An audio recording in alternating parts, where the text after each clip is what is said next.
Regardons comment régler notre image d'échographie de façon optimale afin de nous aider à effectuer les ponctions sous échographie.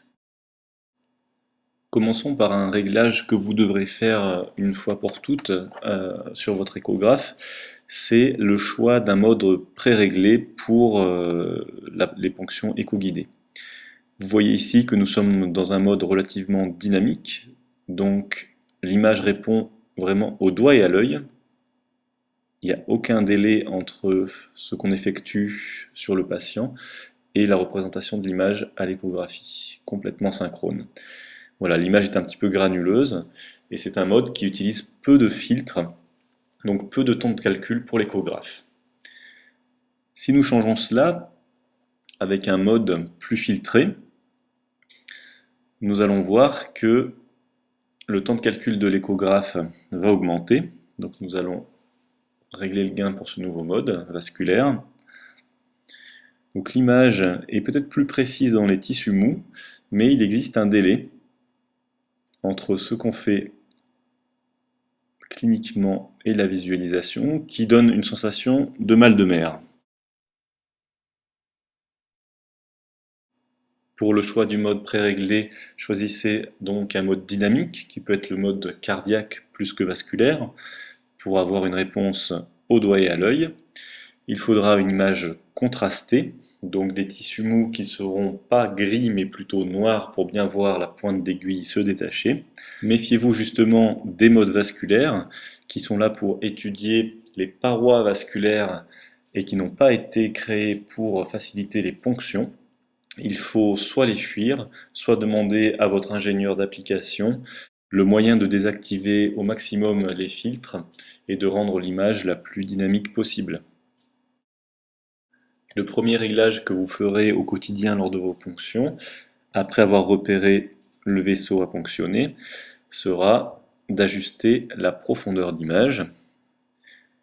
Donc avec le curseur adéquat sur votre appareil. Pendant cette procédure, regardez bien les repères centimétriques situés à gauche de l'image pour déterminer la profondeur du vaisseau à ponctionner. Ici environ 1,5 cm puisque chaque petit point représente 1 cm de profondeur. Il faudra positionner le vaisseau pour qu'il soit vu intégralement dans l'image, y compris sa paroi postérieure, afin de détecter des phénomènes d'overshoot. Ensuite, on effectue le réglage du gain. Le gain, c'est l'amplification des signaux d'ultrasons reçus par l'appareil. Donc plus le gain est élevé, plus l'image apparaît blanche, car plus l'écho est amplifié. Pour les ponctions écho-guidées, il faut diminuer de façon franche cette amplification. Le sang non thrombosé dans les vaisseaux doit apparaître noir comme à l'image. Il est utile de rendre les tissus mous le plus foncé possible pour pouvoir repérer notre pointe d'aiguille hyperéchogène facilement. La pointe d'aiguille étant comme une petite étoile, on voit mieux une étoile dans la nuit noire qu'en plein jour. Pour les puristes, on peut effectuer le réglage de focalisation du faisceau d'ultrasons. C'est l'équivalent, pour un appareil photo, de la mise au point. L'analyse de l'écho sera donc optimale au niveau où on règle la focalisation par la petite flèche. Il faut donc la mettre au niveau de notre centre d'intérêt. Ce réglage est facultatif. Le réglage du Time Gain Compensation. Sur tous les appareils d'échographie, vous avez des petits curseurs qui permettent d'augmenter sélectivement le gain selon la profondeur. Ici, nous avons augmenté le gain sur le bas de l'image pour essayer d'avoir plus d'écho en profondeur. En réalité, les échographes réalisent cette harmonisation de façon autonome et il n'est nul besoin d'effectuer ce réglage pour les ponctions vasculaires.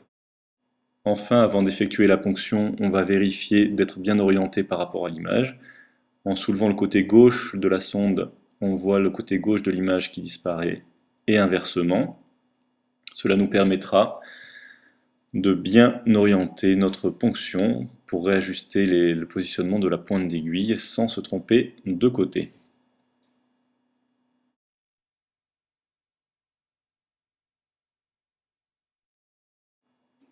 Au quotidien, après avoir choisi un mode dynamique, on réglera donc la profondeur et on ajustera le gain de façon précise. On oubliera tous les autres réglages.